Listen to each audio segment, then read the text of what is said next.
Hey family, welcome back to the channel. I am your host, Cut Nice 50. Thanks for tuning in. Don't forget to like, subscribe, and follow. Today, man, we got another amazing video featuring our second episode by our celibacy journey, and this one with our special guest, Monique. Now, her identity has been sealed for her protection, but don't mind that. We're going to go ahead and put an avatar up there for her, and y'all going to just listen to the words she has to say. We talked about childhood trauma, the relationships, the state of the world, religion, politics, health and wellness, and so much more.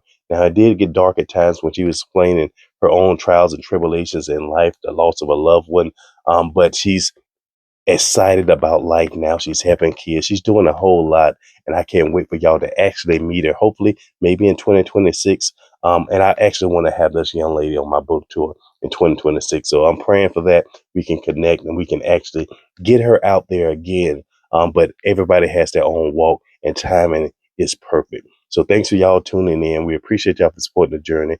Subscribe to the channel and help the channel grow. We can reach more people like yourselves and get this content out there. This is a sensitive topic, celibacy. A lot of people go through different definitions, but for me, it's a personal vow to God, and our walk is uniquely different. But the conclusion of it, we all want to please God and improve ourselves and be more like Him and less like ourselves. The flesh is weak, and we all know that. So we're going to have our own trials and tribulations. Thanks for tuning in. Let's go ahead and jump into this special episode with our special guest, Monique. Let's go. All right, family, welcome to the channel. I am your host, Cut Nice 50, and I got an amazing guest today. We're going to call her Monique, and she's going to go ahead and introduce herself. We're going to do a questionnaire about her celibacy and her just healing journey in general. So y'all just welcome the guest. Y'all stay tuned. Let's go ahead and get it started. Hey, welcome, Monique. Hi, how are you? Excellent, excellent. You doing okay today? Yeah, I'm good. All right, so we're going to start with the questionnaire. What are you in the U.S. or you abroad right now? U.S. Okay. Do you want to share what you do for a living or what you're interested in doing? I'll just word it like that. Interest, particularly working with youth, Okay. and helping them heal and getting on their journey to getting their life on track, particularly youth in foster care and homeless. Okay. Okay. So I think we have a similar interest in there. Coming up, I worked for the prison systems, but I also was a therapeutic counselor with juveniles, male and females. Of course, as a child going through traumatic experiences. So that was a passion of mine. But do you believe that all of us have an innate ability to want to help the youth and those who can't help themselves? I do. I believe some more than others. Mm-hmm. Some people, they're just more concerned about themselves, unfortunately. Yeah. But I think people who've also went through traumatic events or have struggled growing up, they tend to want to help more. Okay. Because they don't want people to go through what they've been through. Yeah, exactly right. I'm in alignment with you on that one. Let me ask you this question. Generally, a lot of people go through pain and struggles. Do you think that you're going through that for a reason? And what is that reason, if you can come to a conclusion? I think that everything that God puts you through is for a reason. Mm-hmm. I don't want to get too deep, but because I might start ranting. Mm-hmm. But I believe everything that you go through happens for a reason. And once you wake up and you kind of start saying, okay, I don't want to keep feeling bad for myself, let me figure out why this happened. Then you can start seeing, okay, this happened for that reason. Okay, now that happened for that reason. Mm-hmm. But it takes time, and you have to get yourself together before you can heal anybody else. Because most people that go through things, they want to help others to not have to deal with their own healing. Yeah. I hope that makes sense. No, it makes perfect sense. And like I said, we're in alignment with that decision. So accountability and acceptance to what you went through is very important for that healing journey. And like you said, a lot of people just don't get there, but they put their stress pretty much in the back to help others. And that helps them, get over their traumatic experience. So yeah, we're in alignment a whole lot with our passions, things we want to do, and some of our beliefs so far. So I'm excited to go ahead and start this questionnaire. So I'm gonna start with number one. And what is your definition of celibacy or abstaining? You can give both if you want to. It's been a lot of debates about either or. And then I'll tell you mine. Basically being celibate, especially in my situation, it was kind of by choice and kind of by force. I had experienced something traumatic happening, losing someone, and kind of spiraled out of control. And the devil was right there waiting. Oh, yeah, always.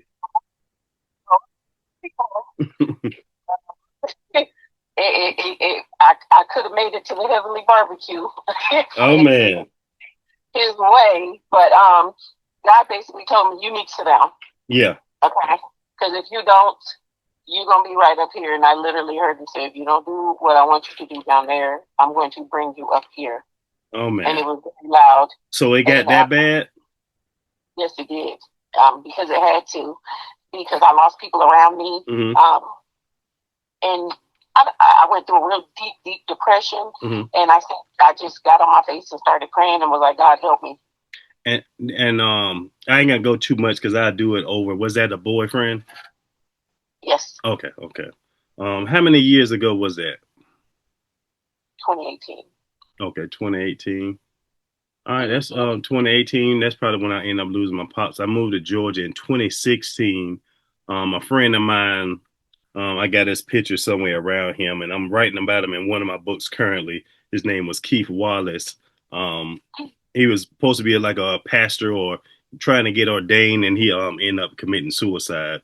Going to the church, telling him he hearing things, he's trying to get help, but he didn't receive any help, and pretty much from his experience, the church turned their back on him.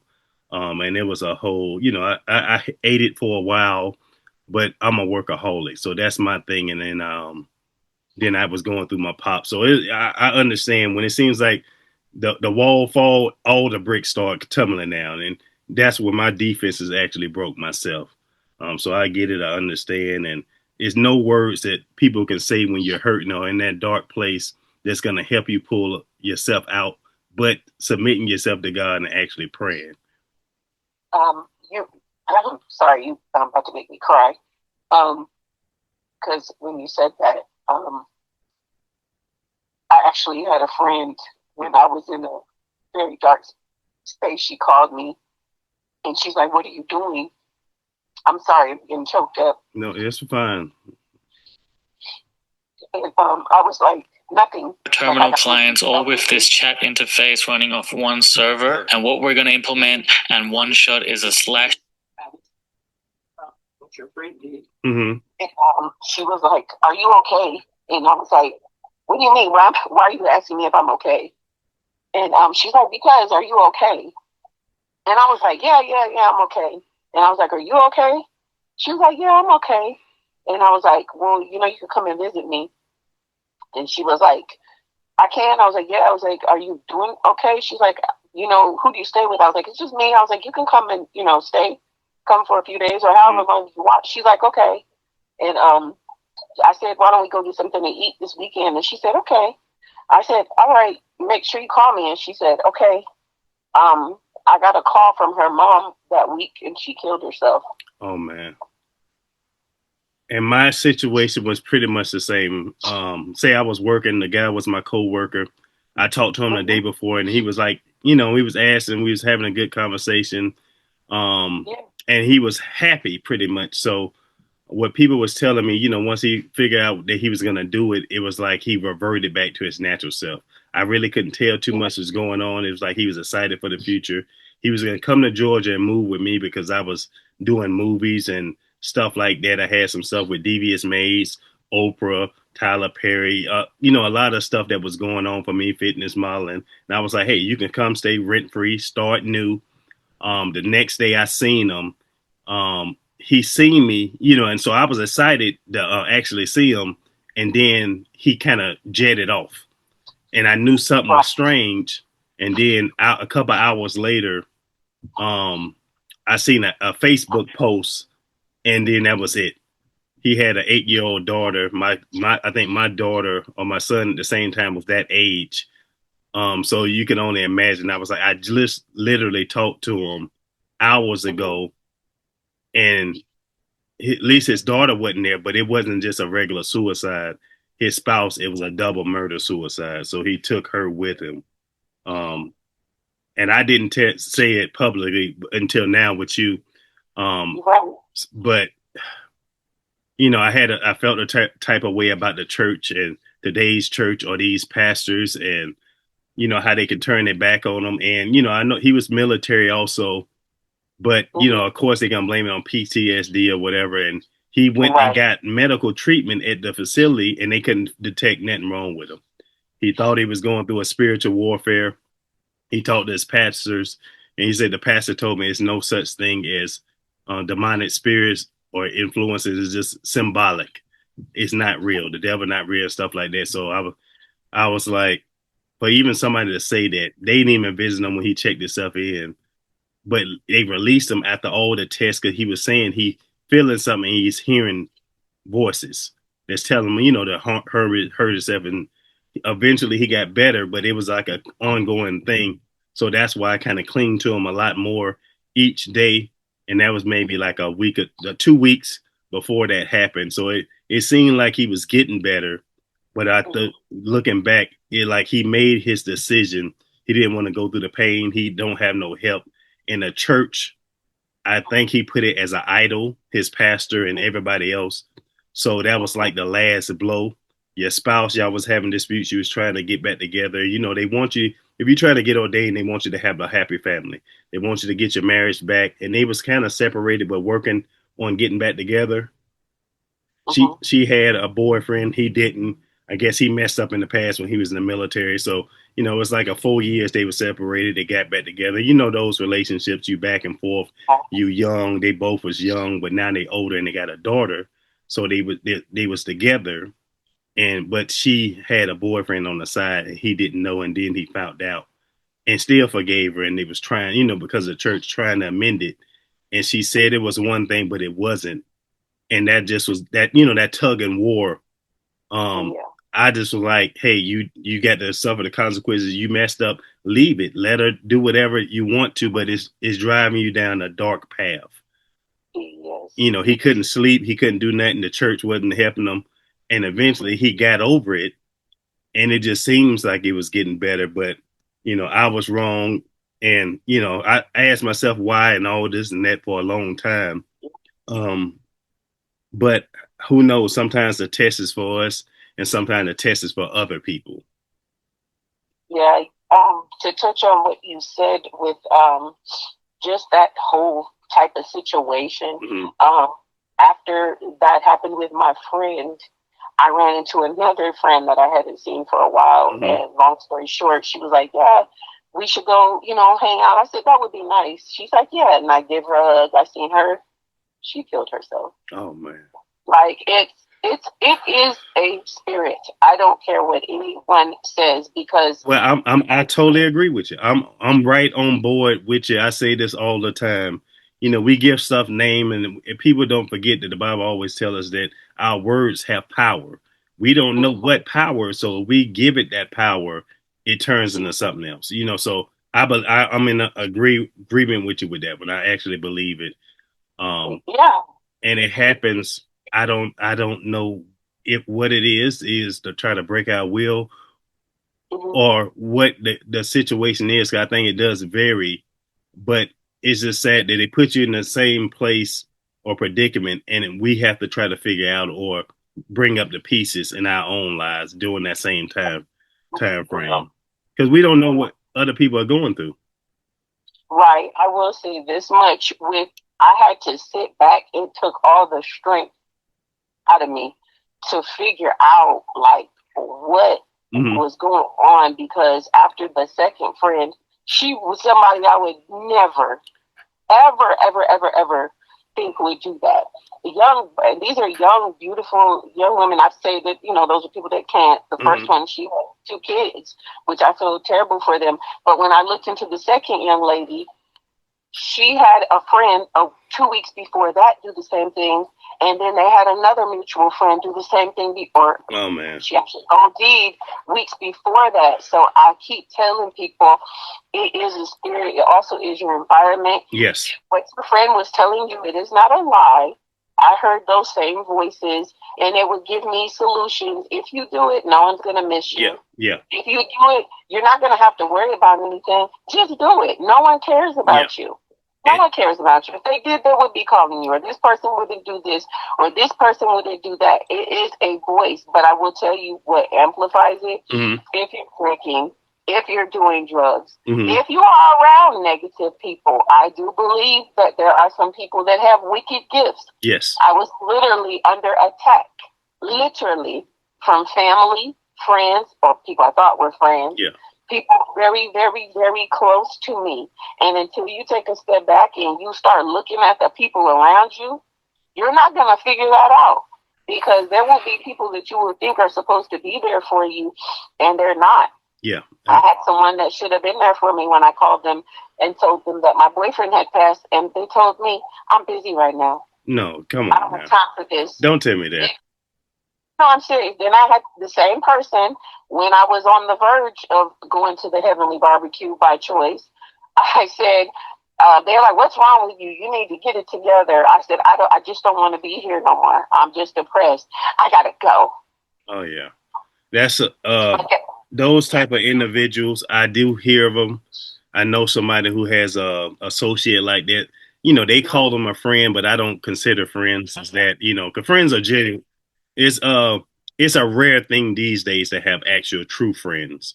And now people are mainly associates. They with you to either come up to get by, or who knows. I don't, because I can't recognize their thought processes, why they around you, why they do the things they got to do, and why they don't even show interest. You tell them somebody something serious like that, and for them to respond that way, I know God put people in your life for a specific reason. Maybe it still made you stronger. You realize everything that you went through now, and it's made you even stronger. But why did, you know, we can't, I know we can't, or we're not supposed to ask why, but it still came to a great conclusion because we're right here, right now, having the same conversation, and some of our situations are similar. So, you know, I tell people we're more similar than we are different, whether they believe it or not.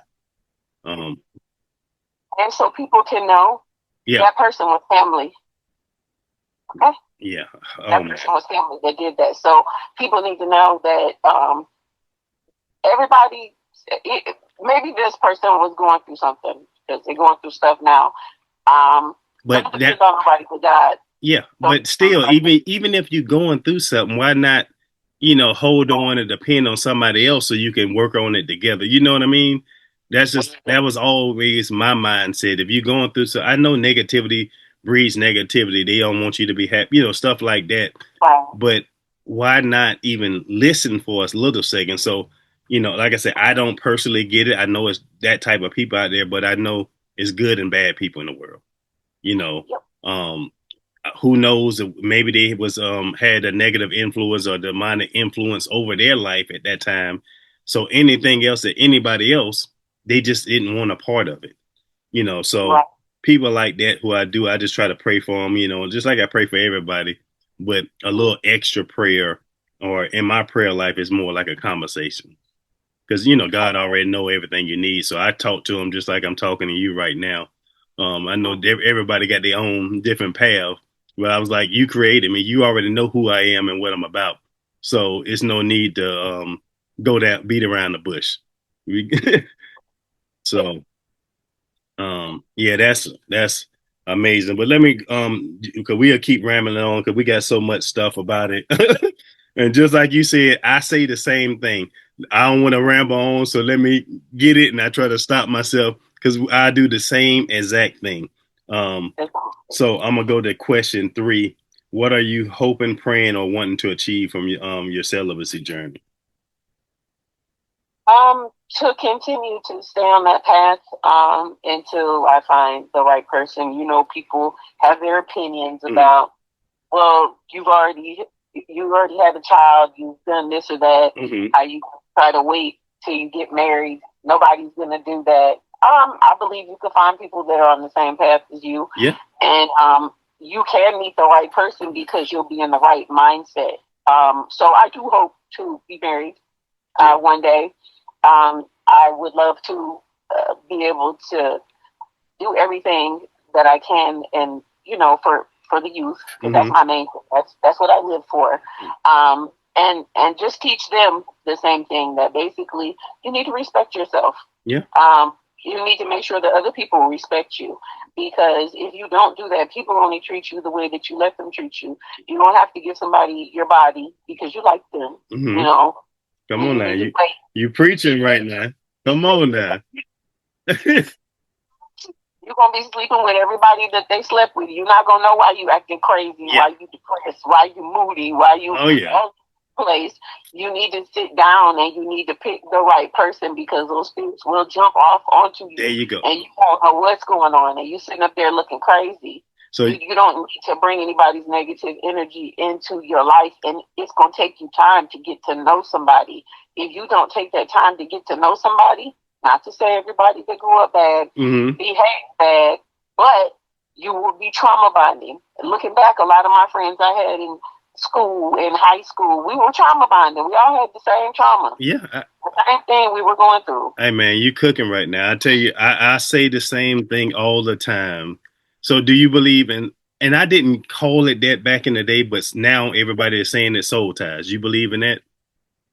I definitely do. And guess what? It's going to take you some years to break those ties off, because I'm going to be honest with you. I will definitely believe in generational curses, and I've been doing my best to break them off of my family, because there's so many things that have just repeated in cycles that should not have repeated.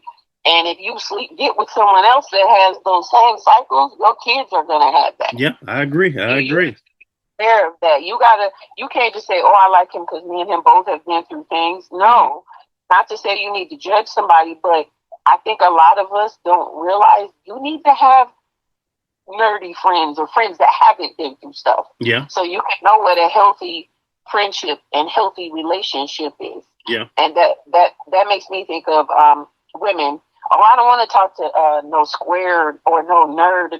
That's what you need. Yeah. That's probably what you need. And so you can stop making the same mistakes. for me, I was an equal opportunity dater. It didn't matter if we had something in common, because I wouldn't say a jock or whatever. I played basketball, football. I was an athlete, so I was very, very good or blessed in any sport that I put my mind to. Varsity teams at a young age, stuff like that. But I dated different type of women. Math, I had a 4.0 and stuff like that. So I was smart in school. So some of the females, I remember talking to a female, she was a straight nerd, you name it.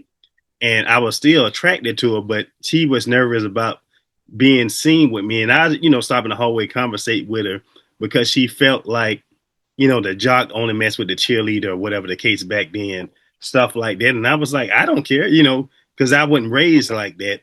But just like you saying, certain people think that, and she was a wonderful young lady. It just going through my whole life. I told people this the other day and they don't believe me. I know I messed up, and I'm like the same way in a lot of things, but I didn't believe in like cheating and stuff like that. So I was just dating, but I never dated a bad female. All my relationships, now some of them might not have worked because it wasn't the right time or place or whatever the case may be, but no female that I actually dated or took serious was bad. It just wasn't a time and place for it. So I was blessed in that aspect, because I didn't play no games either. And I didn't want to play games. If we're going to do it, we're going to do it, but we ain't always do it the right way. I could put it like that. But it wasn't, really no drama too much or stuff like that coming up. And maybe because I was in the sports. So it's like, more people are more acceptable to different things. But as far as serious relationships, I never had one that was a bad situation like that. It didn't work for whatever reasons, but it was great women. That's just for me. I've been blessed in that way. And I hear all these other horror stories. I don't know about you coming up, especially, now it's different ball game, but in your days in high school, how was your relationships? It wasn't good. It was not good. What? Why do you think? It wasn't good. When you grow up in the house that's dysfunctional, you just trying to make it through the day. Yeah, yeah. And you're just trying to, do what you need to do. And out of all honesty, the only time I ate was at school for lunch. Okay. It wasn't a good situation. And it just wasn't good. And then, of course, I'm hanging around the other kids that got the same problems. One of my good friends in high school, I used to go to her house, and I'd be there for weeks at a time. Her mom's like, oh, she can stay. She's so nice. Oh, yeah. She got me sneaking out with her. Yeah, yeah. And that be those ones. But that was my dog. That was my dog. Yeah, yeah. She would do anything for me, and she was a good person. I remember one time we snuck out. We came back. Her dad was outside watering the lawn. She was like, "Oh my God!" Oh man! Like, oh, how old were y'all? Oh, we were 15. Oh man! I mean, 15 ain't too bad. I posted a video about some girls, and they was 12 out at 2:30 in the morning near clubs. I believe it. Oh, I believe it. So, but 15. We snuck out, but not really at the clubs. We didn't try to go to clubs, back then. Big idea. I got one. Oh boy, yeah, you was off the chain. She found, like I'm telling you, because she wasn't of the same background, so her parents bought her a car. You understand what I'm saying? Yeah. She was all over the place. They took her keys, so she like, we're gonna sneak out, and I'm like, I'm not really wanting to do that because her daddy, he was a boxer. He did not play. I'm like, girl, you crazy. My stepdad was a drill sergeant, so I ain't doing too much of none of that. So we grew up hard, and we grew up poor too. So it was like, we're not trying to make anything else worse. We had it hard coming up. So, but it did. Their poor is different from our poor. Oh yeah. You know what I'm saying? Yeah, they ain't in no hand-me-downs and none of that like that. They was going through it, and she, wanted to do what she wanted to do. But yeah, we were sneaking out. She get into a lot of trouble and stuff. Hot mama. But she was a good person. But we still had the same type of trauma. If I'm against that. Yeah. I mean, and we didn't, like, for me looking at that back then, I didn't consider that bad. It's just something that kids do. We'll sneak out from time to time, hang out longer than we have to, stay on the phone to 6 a.m. some days, stuff like that. We got to get up and go to school. We did stuff like that, but I think now it's just a different time. They do more harsher, dangerous stuff. And I'm just looking at all the news reports. I know the world is getting worse, but like kids knocking on somebody's door, and then the person who did it, they know because they did it a couple of times, shot the kid and killed him. And these was like middle schoolers or something like that. You know how you knock or ring somebody's doorbell and run.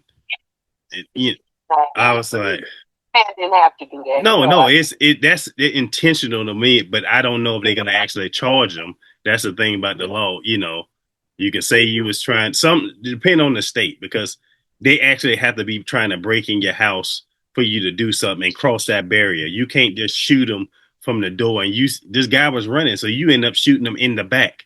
So if that ain't intentional, that's. And if somebody's breaking in, they're not gonna ring your doorbell, so you already knew. So stop. Yeah. Stop. And you know what? When the youth that I do work with, I tell them, because I do work with boys and girls, I tell them, and I keep it very real with them. I'm like, you can't be doing X, Y, and Z. Like, what are you doing? Because it took me time to realize and sit back and think.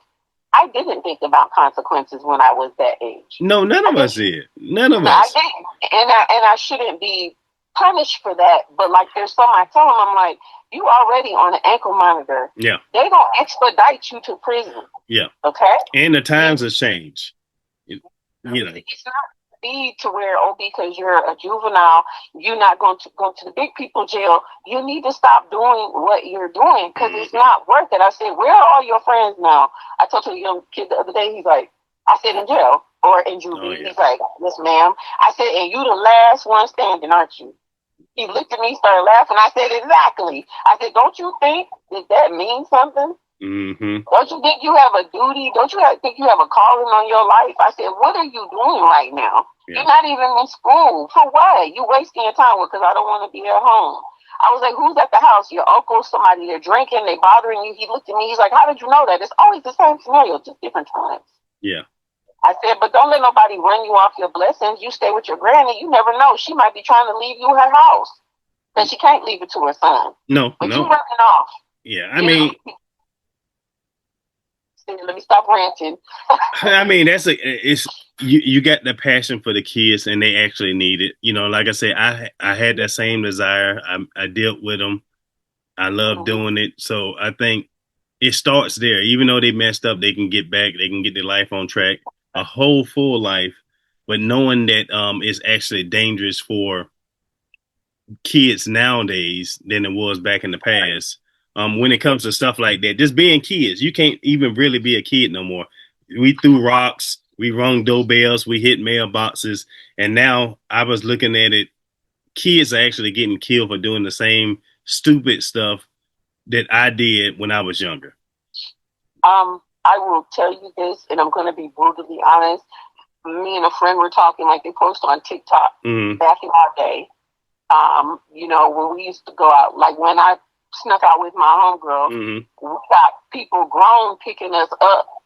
We drinking liquor, riding in the back of a car. We don't know where we're going. By the grace of God, we made it back home, and then people didn't do nothing to us.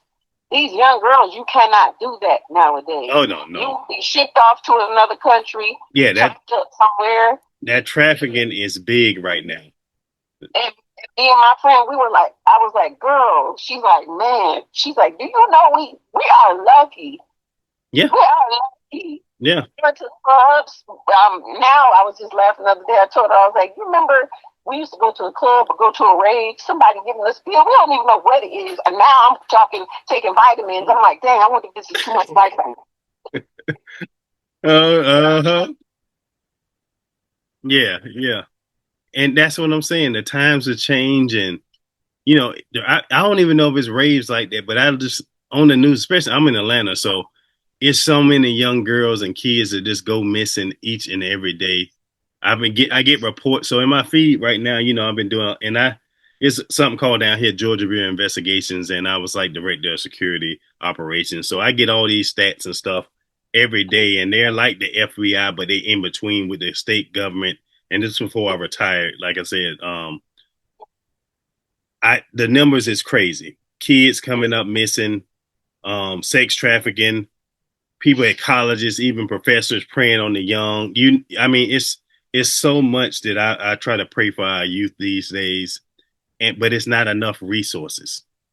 You know, so I look like all this wealth where we at, like you got Shaq, you got you know, all these rich people. What's her name? Tyler Perry. You got Shaq. You got Oprah.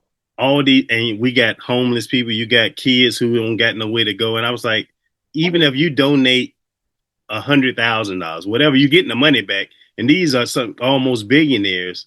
We shouldn't have these issues in these towns. You know what I mean? Because they get the money back. To tell you something from the nonprofit standpoint, and I learned there was a guy, he works for a big corporation, I won't say where, and I was so excited when I first started, and he's like, sure, I'll come and meet you. I said, okay, great. He said, let me tell you something, what you're trying to do, that is not a reality. I said, excuse me? He's like, the world does not work that way. Yeah. I said, what way? He's like, you want to do all this good for these kids and do all this stuff? I've been told numerous times I better be careful. Yeah. Okay? That is the reason. You got people with money that can do all this stuff, but they truly, I'm not going to say all of them, they don't want to get involved because they don't want to have no smoke. They don't want to get blackballed. They don't want these issues. But at the end of the day, what are you living for if you're not here to help nobody? That's it. You can have all the money in the world, but what are you doing with it? But with nonprofits, they can do what they need to do, but you got to move in a certain manner.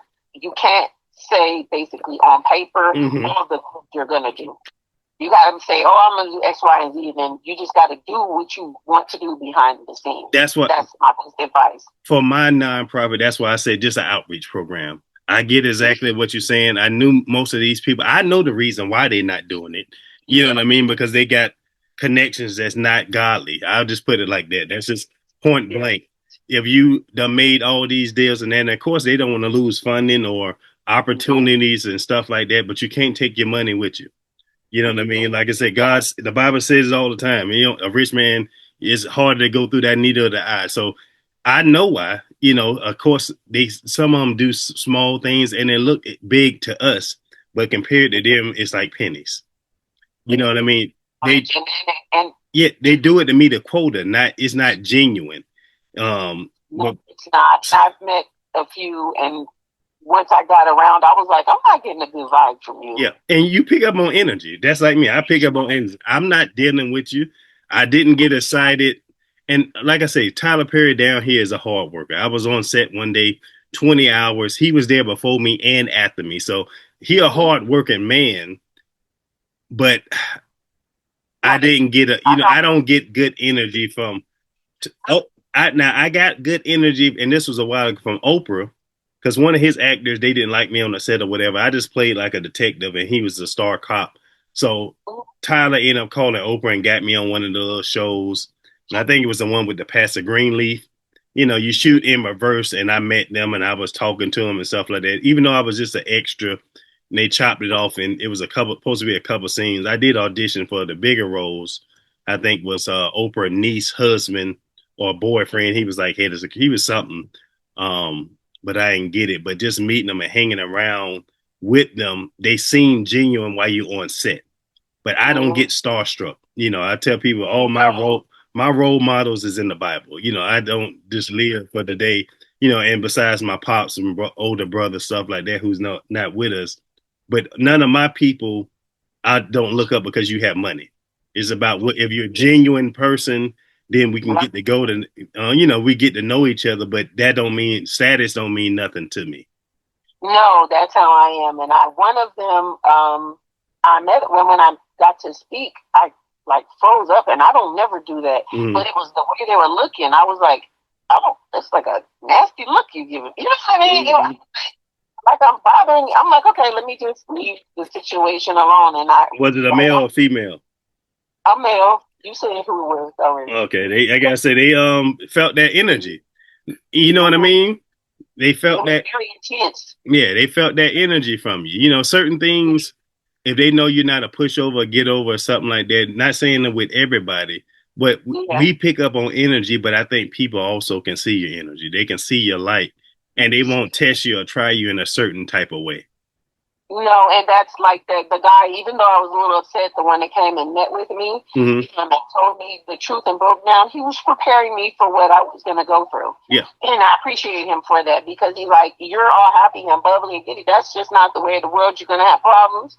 You're going to get a lot of pushback. I'm just telling you, and I'm warning you. I said, okay, cool. And, you know, I went about my way, and I'm doing what I'm doing. But it is harder when you do have a good heart. In the nonprofit world, of course, to be, because I met, oh my goodness, it was a lady I met, and she helped me in the beginning, and I gave her a resource to use, and this lady went ham and made up documents. I was like, what is wrong with you? Yeah. Some people, they'll try to take advantage, you know, and.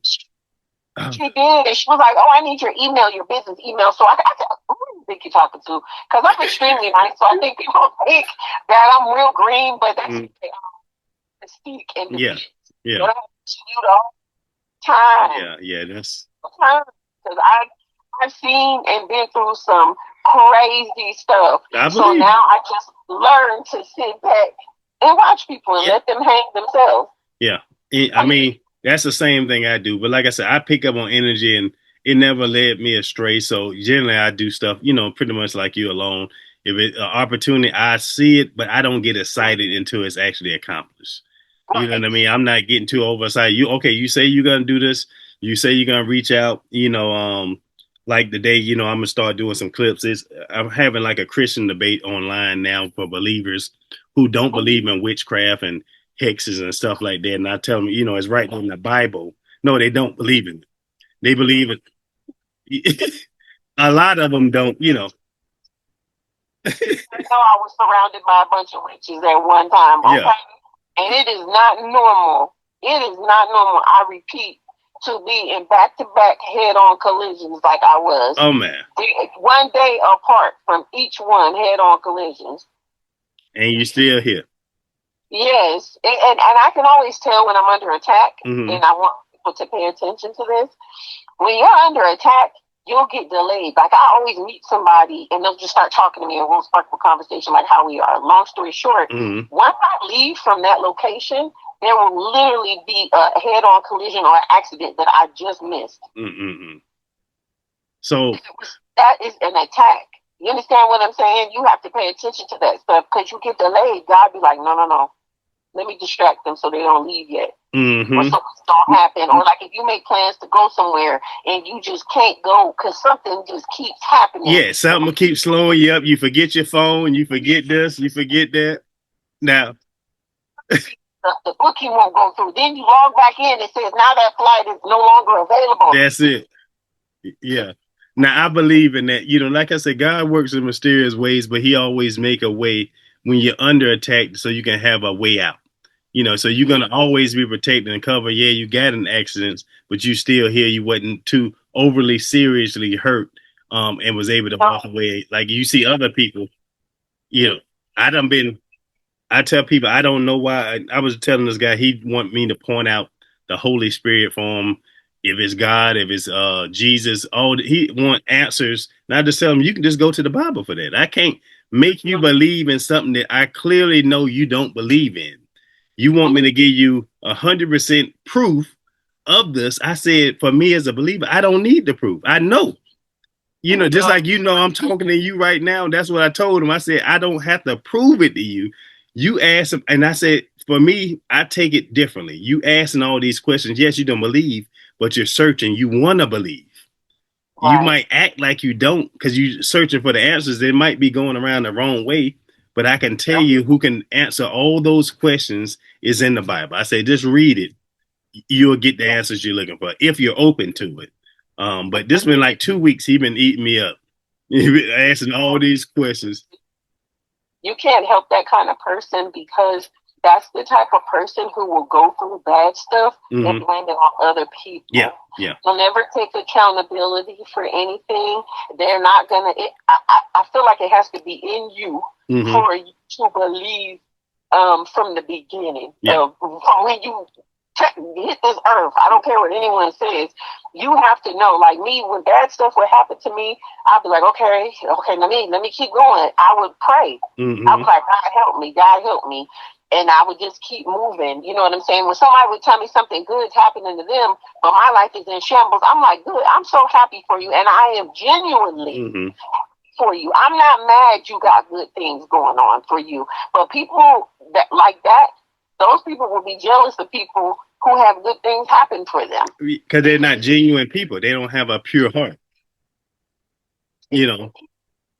And if you have a calling on your life, and that's why you'll be attacked. I had somebody ask me one time, how do you keep doing what you're doing? Every time something happens, you get a new car, you get a new place. I said, I don't know. I have to make it. Yeah. I don't have a choice. Yeah. I have to make it. I'm going to do what I need to do to not hurt nobody else to get what I need to get. There you go. And it took me a long time to realize the gifts that I have in me. Everybody has gifts in them. Everybody has gifts in them. But it's up to you whether you use them for good or you use them for evil. And I honestly believe for you to tap into your gifts that you have to go into isolation. Come on now. Come on, man. Come on, man. Because if you're how I have been my whole life, when I try to detach from people that act crazy, okay, it is a problem. And then too, some people, or no, not some, when I detach from people that weren't good, all the bad stuff that was going to come to them, it started coming. You are protecting people with your energy. Come on, man. Come on. You can't be, you praying for people. Like I still pray for people, but I pray for people now when I know they need it. If it's something that's happening, I say, God, help them get through it. You know why? Sometimes you stopping people from their karma when you keep praying for them and you're not letting what needs to happen. Because you covered. Yeah. I mean, you don't even realize your power, but they know what it is. That's why they keep calling you. That's why they want to be up under you. But that's why when you call them and you really going through something, that ain't available. Come on now. Now, I'm telling you something right now. Besides the relationship, you had some bad ones, and mine was reversed. You might be the opposite version of me. You saying the same exact things that I said my whole life. Made into a good. That's why I tell people, you have judgmental people who come with a silver spoon in their mouth and they judge people like me and say I'm this or say I'm that. No, I'm not. We are yin and yang. We are the same. Yeah. I just came out with the same conclusion and the same math equation that you did. There we go. It took me a little bit longer to get there, but that's the path that God had for me. Come on now. I'm not trying to go too deep, but I just feel like in whatever life, because I do believe in reincarnation, that's why I believe in déjà vu. And when you meet people where you're like, oh my God, really? Oh wow, this is different. But I do believe whatever life I had before, I might not have been the best version of myself. So when I came back, I had to learn a lot of lessons or things that I may have turned a blind eye to for other people, so that I can know that pain. Or what, you know what I'm saying, why those people went through those things, or why whatever happened to them happened. And I believe that I asked that before I came back. And I had to realize I was going to make it. Now, I'm going to tell, and most believers, some of them believe, some of them don't, that passage in the Bible when Jesus said, I know you before I placed you in your mother's womb, that one, or before you was in the womb, I created you. I took that as a reincarnation. If he knew us already before. We're in a different form, but even as a young child, I used to have visions or something like that and it used to be reoccurring of different things, different, like you said, lives. So I actually believe in it also, even though I don't see too much of it in the biblical sense. It's stuff that I seen like lions, animals, like I'm in Africa somewhere as a kid and my like 10 or whatever get trampled through, and I'm seeing elephants and lions running through the doggone 10 or whatever else. I used to have these kind of visions as a kid all the time, and like stuff with like Indians coming up, and I always kind of believed in reincarnation just off the Bible itself when he said, I knew you before you was here, pretty much, in the Bible. You don't gotta say kinda. It's okay to say you believe it. Because you do believe it. No, that's what, for me, I do believe it, but I'm saying on the biblical sense, it's not explainable. But some things I don't doubt. I was like, yeah, it might not be in there, but I still believe it. Just like I got this. Yeah. So I tell people, even if, well, we know it, certain things was changed and certain things they couldn't even put in the Bible because we wouldn't believe it. But it makes sense if the soul is eternal. This wouldn't be the only, the only version that we get to live. So it's changed because we would believe it and we would all be magical and things would be the way that they were supposed to be. And everyone would be able to tap into their gifts so that we can all vibrate on that same high vibration. Yeah. What the Bible do clearly says about everybody is blessed with unique gifts and talents and abilities. It's just, that's a different story, about actually reaching it. Right. If everyone get on the same vibration right now and pray, you know how much things will change. Oh yeah, but they ain't gonna prevent that. That's why they keep you down. Yeah, from even coming from the information I know from the stuff they spray in the atmosphere to the food we eat to everything else to kind of keep us diminished from our natural healing abilities. You name it. That's why I went into nutrition just to study for the last 12, 13 years. And there's a dark path just knowing how powerful we really are. If we actually ate the food God intended for us to eat, you know how powerful we'll be? I'm glad you said that. And after this conversation, I will keep in contact with you. Oh, yeah. There are other things I would like to talk to you about because you just said nutrition, and I'm exploring and learning all kinds of things. Oh, man, you going down. Yeah. I'm vegan. My son is vegan too. So I got a plant-based household. I can't say vegan because I do like honey, and some vegans get mad at me because they say it endangered the bees. So I vegan, but I found because I did the blood test to find out my blood type. Mm-hmm. I noticed that they tried to make that man that wrote that book seem crazy. No, he's not. Oh no. I found that book, Know Your Type, and when I read what my blood type is supposed to eat, Mm-hmm. I do not drink milk. I could never stand dairy. It says you need high in protein, yeah. which I don't eat the meat. I don't eat seafood or any of that anymore because I was noticing, especially recently, because I just stopped eating seafood. You was getting bloated. Yes, my stomach was swollen because I deal with fibroids and endo. Okay, so it's just inflaming, and I work out a lot, and I'm like, what is going on with my stomach area? But since I removed that, and when I read his book, my body is so much better. I also am into a lot of herbs and teas and like self-healing. I feel so much clearer in the mind because when I was still eating the seafood, I was feeling like I was getting angry and snapping, like I could feel that trauma. Because you wasn't supposed to eat it. You know how they do all those tests on the animals. If they experience trauma, you eat it, you end up in getting that. Come on, man. Since I removed animal like products, because I have a good friend, he's from Liberia. He said he doesn't eat anything that walks, flies, or swims. Mm-hmm. He's like, if you remove that, you'll notice how different you feel. And I do. I feel more peaceful. Yeah. And I juice a lot, mm-hmm. eat a lot of fruits. But I'm still kind of in the beginning stage, but I do feel better. My skin is glowing. Oh, yeah. Everything. Like, people need to understand that. And once again, tapping into the spiritual side, like when I put my mind to something, it happens. That's it, because that's where you own in your own power. You know, we have these gifts and abilities for a reason, and then we put it in the state that we need to. And as far as you, as the nutrition, it's not keeping your vibrations low. It's not putting you through an unwanted stress. You can actually function like you're supposed to, and we can always keep functioning higher and higher.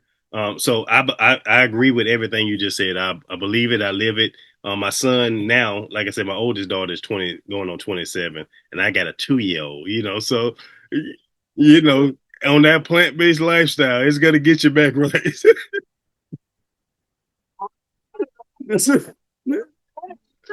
going to get you more energized, but I tell you, it's going to have them vibrations all the way right. So I tell people, man, so I try to tell guys when they have like low testosterone, they're eating all this other crap and stuff like that. I always suggest a plant-based diet, just so they can get their body back restored. Because a lot of people don't know, and they don't teach you this and that when you're in school, that our bodies it regenerates itself if it's given the right state. Everything from skin to cells, you name it. People know certain things like your liver function that always regenerates itself. But if we keep killing ourselves each and every day with the food we eat, how can you do it? Right. Other people are probably like me.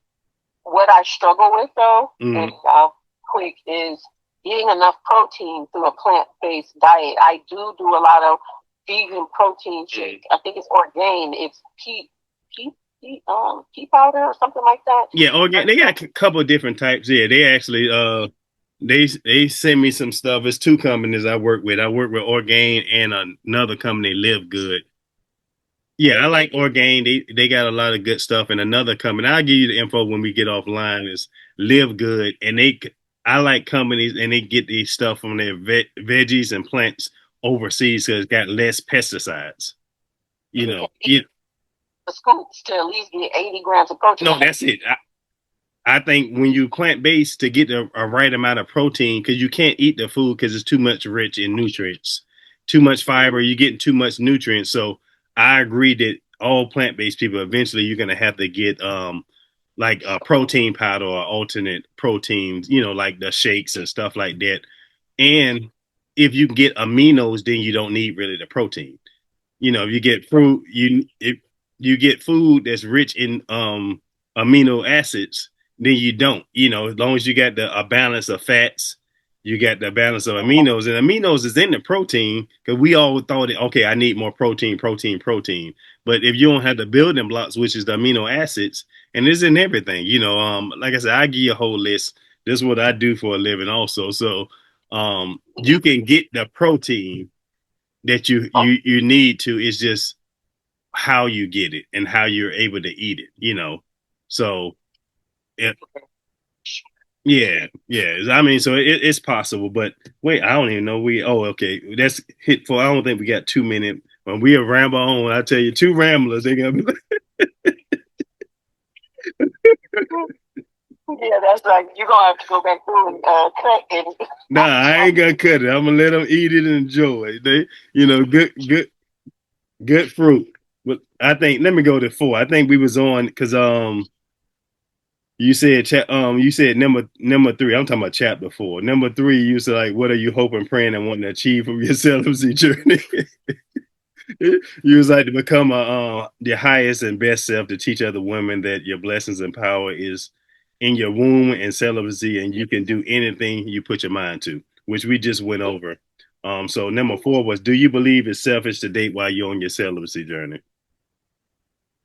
No, as long as you're upfront, because you might get the wrong person. Yeah. And they're gonna be trying to give it to you, and then you're gonna be looking crazy. Like, I didn't say that. You need to be upfront if you are celibate, and ask the right questions, and ask the person what you're looking for, because it can kind of go either way. Yeah.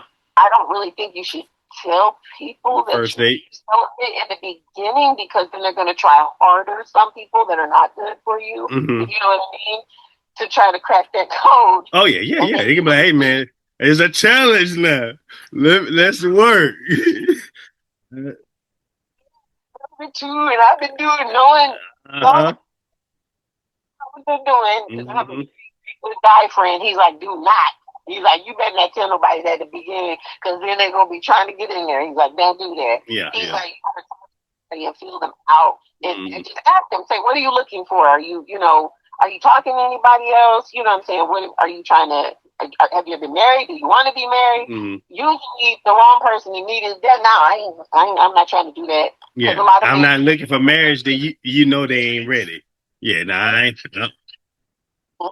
But a lot of women gonna lie to themselves. Well, oh no, I could probably change his mind. You don't need to change anybody's mind about anything. Yeah, you're gonna meet the right person in the right time, 100%. If you give your body and your your energy a chance to reach or connect that person, I actually believe that. Okay, let's go to 5, and then I'm gonna jump back and tell you about, because I did 2 years also, but and that's when I ended up meeting my wife when I got through. But mine was a personal vow, and it was prophesied that we was gonna go through an experience together. And my ex actually said it after I got her saved, and we knew it was gonna be over. She had a rough relationship, you know what I mean? Right out of high school, she married a high school sweetheart. He went to the military, and they was married, but it seemed like they were separated over 8 years. So, you young getting married, you ain't never even experienced who you are as a person.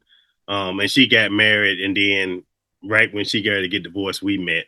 So she didn't know who she was, but she never experienced love like that. Coming from Connecticut, I'm from South Carolina. We lovey-dovey. I had a big family.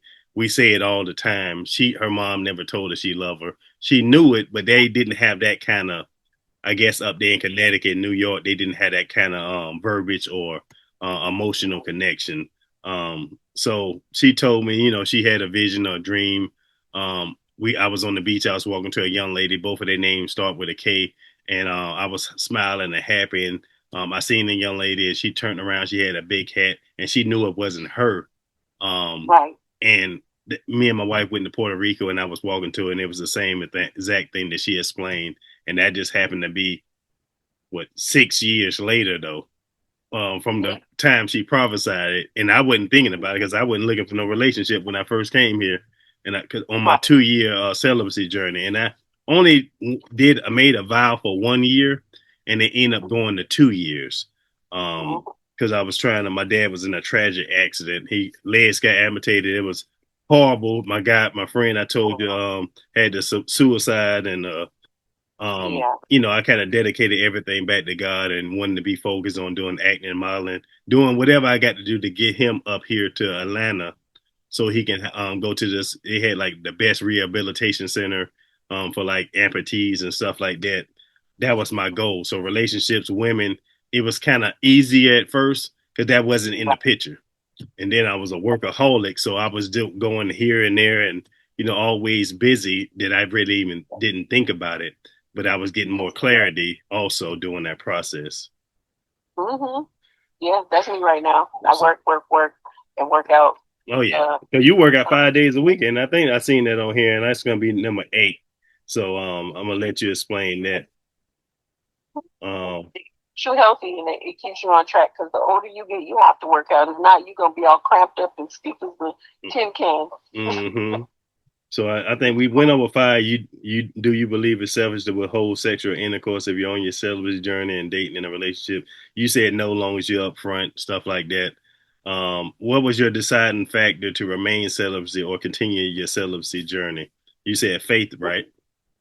Yeah, faith, but I couldn't click on other options. Faith, also, the dating pool is not good right now. Oh, so I agree with you. I agree with you. You got to be more careful. Yes. Signs.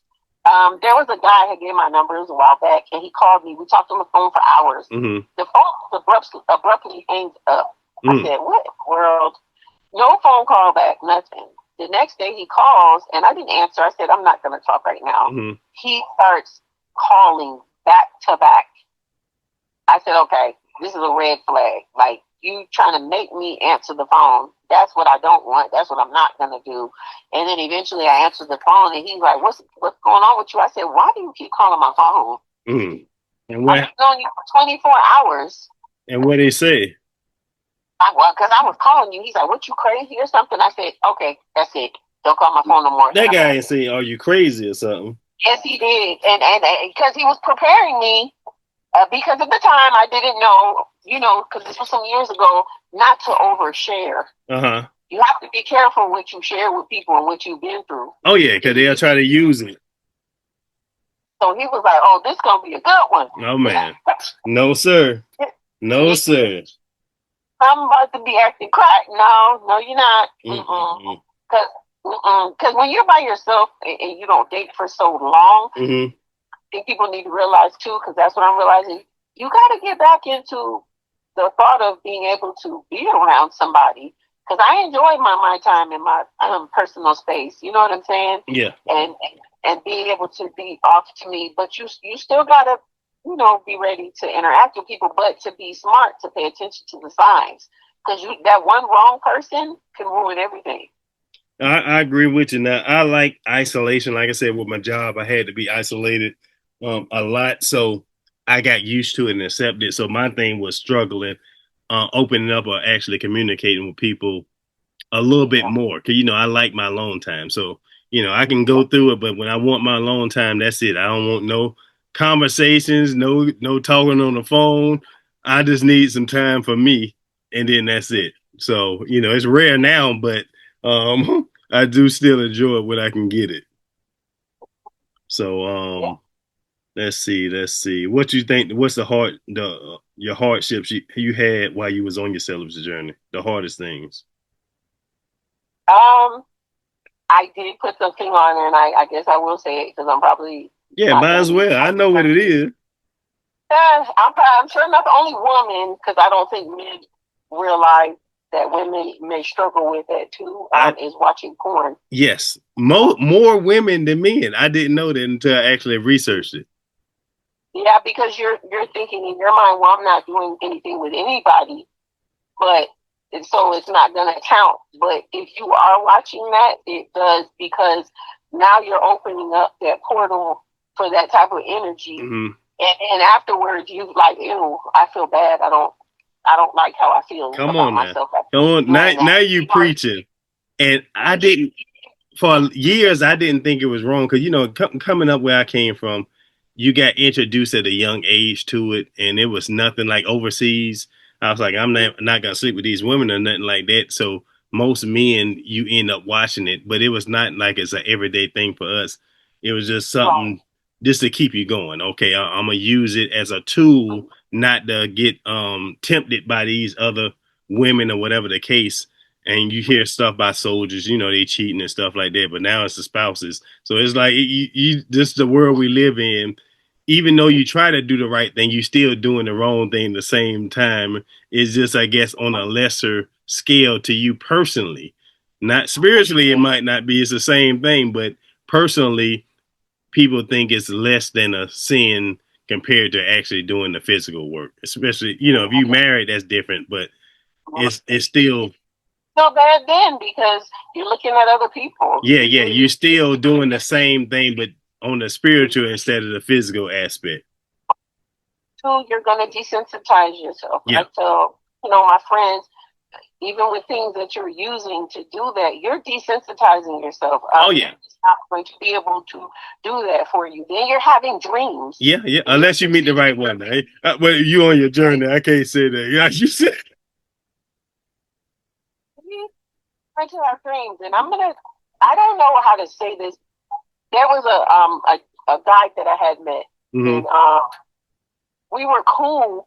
But when I met him, I want to say he has gifts, but I don't think he uses them in the right way. Because after meeting him, I was having lucid dreams about him, and that was very weird to me.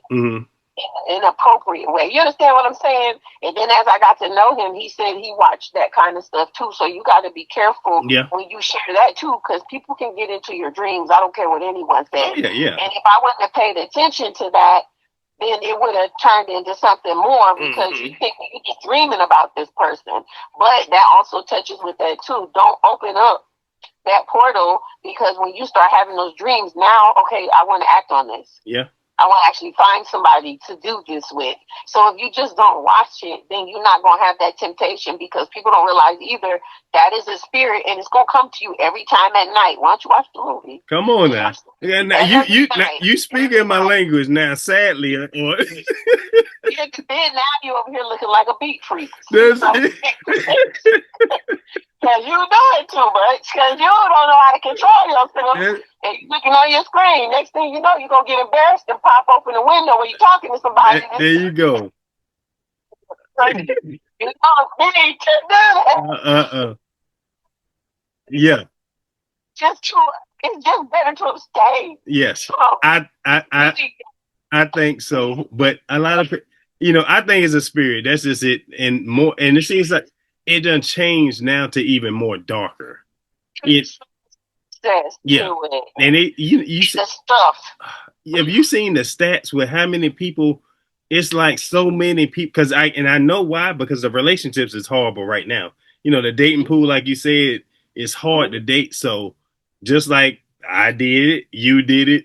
You use it as a tool, but I'll bump dating then. I get mine whenever. And I don't have to go through the drama. We accept it and we desensitize ourselves and forget about the whole spiritual aspect of it. You can always tell when you're dating somebody that watches it, because the things that they want done are not realistic. Yeah. Not normal. You're going to be able to tell. You're like, you going to do what? I can't do all of that at the same time. Oh, yeah. I'm being honest. Oh, yeah. And that's dangerous, because then now nobody can even satisfy you, because you think it's something that's going on a movie is realistic. No. Yeah. But they desensitize us with all this stuff on TV and stuff, just thinking all these fancy houses and these relationships that people think, I go with one thing. My daughter used to watch the Sweet 16 stuff. You see these kids when she was coming up getting all this amazing stuff. I was like, I don't know who getting that, Even I was playing ball, but I was like, you ain't gonna never get it. I wouldn't raise that way, No, it's not happening. It ain't never happening. Not like that. Talking about a BMW. I was like, get out of here. I had an 88 Beretta in an old Cadillac. Yeah, but you know what? That's another thing. It's unfortunate how a lot of kids are nowadays. It's trending. I'm not talking to my parents and all this craziness, and it's just so unhealthy, everything that's going on right now. People look online at other people's lives and think that that's their whole life. No, people only show you the good stuff. Yeah. Everybody's not showing you the bad stuff that's going on, or how they had to get there, or what they had to do to get it. Yeah. Because you don't have the time to actually record all that, but people ain't honest either. And the way the way social media is, they don't want you to do it. They only want you to post the good stuff or whatever else the case may be. And I don't think you ain't even on social media, right? No, well, I'm you not. probably own it, but you ain't on it. No, I'm not. No? I'm not. No, I'm not. I don't have no pictures. I don't have no nothing. You know why? When I pop out, it's gonna be a pop out, and then it's gonna pop back off again. There you go. Everybody knowing what I'm doing, what I. Guess what? That's another thing. When you keep posting stuff, you have a lot of witchy people that will try to block your blessings. When you post it, oh, I'm at the beginning of doing X, Y, and Z. Yeah. Then you wondering why stuff start going left because you done told everybody what you're trying and working on doing. No, get it done, and then you can share it if you want to. But I truthfully, honestly, I don't want to share nothing with folks that I don't have a close relationship with. I just really don't. You know, and it's not, give me the fortune. I don't need the fame. Yeah. And I don't agree with fame. I don't know. I wrote my book, Fame, A Gift and a Curse. And, you know, that's going to be a worldwide release with TBN in December. That's our launch date. So I talk about the same thing, the biblical aspect, why we shouldn't seek fame and why fame ain't even meant for us. You know, these are gifts and talents people take abuse of, and they don't even shepherd or minister to the people who they supposed to help others on their journey. So that I go deep into that, but it's not just for them. It's about anybody, whatever job or field you're in. You know, we all seek some kind of success, but some people take that to a different extent, like, you know, thinking they're better than other people because they're successful in whatever field that they choose to do. But we forget the humanity and then our rights as God's children, how we supposed to be minister or stewards towards other people. So I harp on that a whole lot, and I just felt like I believe this is the last days and stuff, how the world is going. Whether we see it or not, that's a different story. But that's why when I put all three of my books out almost the same time, because it's like something keep telling me, don't wait. And I wrote some of them like 10 years ago, 15 years ago, and just sitting on that. Just like you said, you was getting attacked over and over. It was always something pushing me back from actually getting through it. So I kind of cut off social media for the last couple of years, and I try to post, but I usually be posting all the time to barely anything, you know, once every couple of days, whatever. And I started actually going to work for the last couple of years. No TV, no games, no nothing, and actually working for the last couple of years, and really not even talking on the phone or anything. So you do sacrifice a lot, but you gain a whole lot more spiritually, mentally, and physically if you actually working out and stuff like that. So I agree and believe with it, man. When you're doing all that, not if, once you get to that point like you have and you start doing all that, people don't realize the reward. You start aging backwards. Oh, yeah.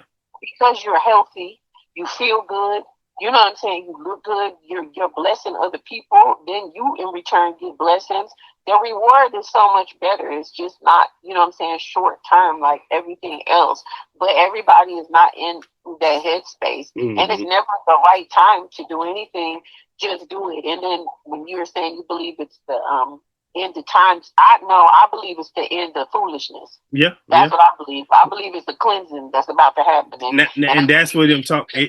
It's supposed to be a cleansing, and I see a revival taking place in a lot of places. It don't get no media coverage like that, but I see what Cat Williams said. It actually came true. I love the people calling him a prophet. It's the year of exposure these last 2 years, and I see it over and over.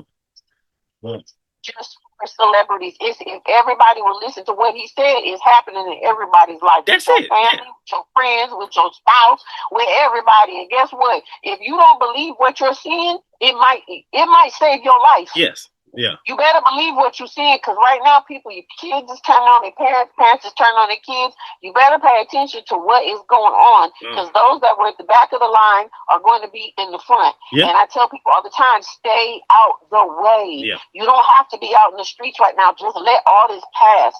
Just like with COVID, let it pass. While we was on lock down and let this foolishness pass so you can make it through.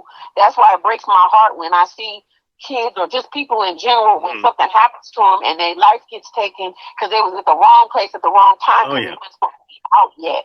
sit down somewhere. Let this foolishness pass. But a lot of people, they can't thrive unless they have attention. That's it. And you got to be in people's faces. They have to be seen. That worldly. They need that worldly validation. That's what, a lot of people seek, but, and that's because they lacking something else. It's spiritual food, a personal connections, a support system. So they need it from outside sources. That's why I say I believe in community, man. Getting back to it, it's hard now. That's the only good thing I think about social media, that you can actually meet some people. You got to fill them out, because you can meet some crazy people out there too. So when I was doing a fitness model, you can imagine my DMs, man. Oh man. Oh, some stuff I threw up in my mouth. Well, I tell you. Yes, I look at that. Women are just as bad as men, if not worse, sometimes. Well, it was both. It was both, and I was like, boy, I tell you, you go get both. You gonna be like, oh, wait a minute, sir. That's why I started growing my grades, keeping my grades out there. I was like, let me look a little older, man. They don't forget you. They see the energy. They don't care how. That's it. Yeah, right now they don't even care. So it's bad. But they do not care. That's why you gotta move the way you move it. But yeah, people need attention, and that's what's gonna get them in trouble. That's what gets you the time. Okay, that's I think number 8 right here. What accomplishments or achievements have you had while on your celibacy journey that you proud of? Your personal achievements. They ain't got to be like a big awards or achievements, stuff like that, but personally. I'm just playing. There you go. Myself and finding peace with myself, finding peace with questions that I had about my life, my childhood, why this happened or why that happened. Getting my health in order. Yeah. I don't drink anymore. There you go. Do drugs. I had went from not drinking to drinking non-alcoholic beer. Okay. Then I was like, buying some soda water for a fool. You wasted money. Like, just stop. So I stopped drinking the non-alcoholic beer, psyching myself out. Then I was smoking weed. And I was starting to notice like something's not right with this weed. I was going to sleep at night. My heart was racing. Oh man. And I'm sweating. I'm like, this is like, these people don't understand a lot of this, dispensary weed. It's not normal. You can't grow weed that fast. Yeah, it got something on it, some kind of chemicals. People are like, oh no, because it's legal, it's good for you. No, like I was never a weed smoker like that. I would be like too high if I was smoking a lot. I was like, okay, something's wrong. You went like that dude, and you seen that little viral video, and he was crying. Little dude, he was too high. He said, "What you about to do?" Oh, you see that video?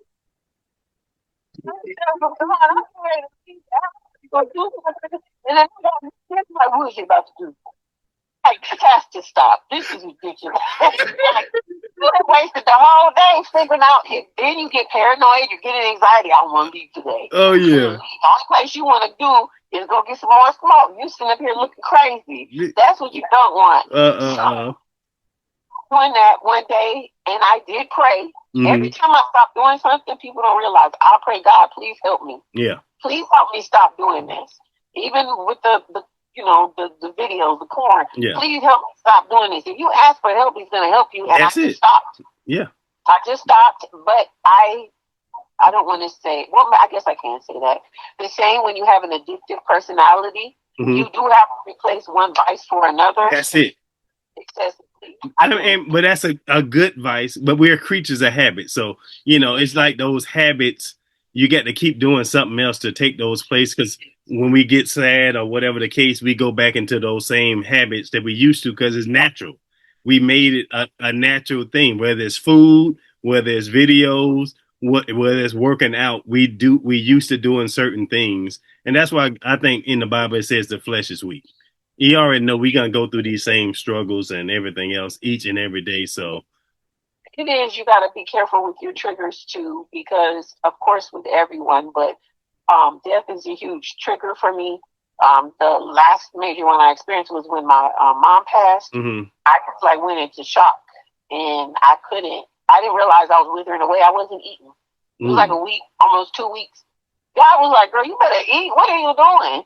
And I was like, God, please help me, because it was a shock. Like, when it happened, I knew something was going to happen with her, because she, lived a crazy lifestyle.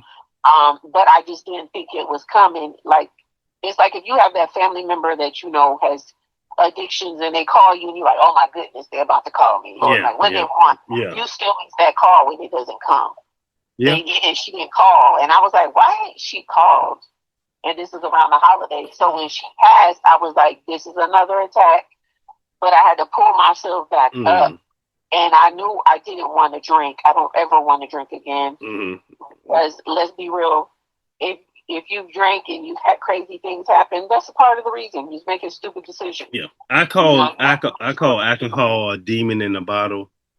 I think it affects you. It's a legal drug, just like cigarettes and everything else. It's stuff that ain't even natural. We don't even know what alcohol really is, but it opens up portals, I believe. That's what people are like, yeah, you're more susceptible to doing this and that, but you have really no control of yourself. Mind and spirit. Yes. That's what the story says. Yes. Spirit. So if people will pay attention. That's why I don't drink, period. So I was like, because I seen what it did to my peeps, it made my pops. It seemed like it made the men in my family, and we're generally big and a little strong, more abusive in certain aspects. So I seen the destruction it did in my house, my family's history, and I was like, nah, I never do that. So I did the opposite, and even though it was natural for other people in my circle to do it, I was like, I can't do it. Is this thing giving me a time? Let me make sure. Let's wrap up these, and then we're gonna ramble on a little bit more. Do you believe or hope your story can help and assist and inspire others? I know so, but let's do a real quick one. What do you think? Do I believe it can inspire and help others? Yeah, your story.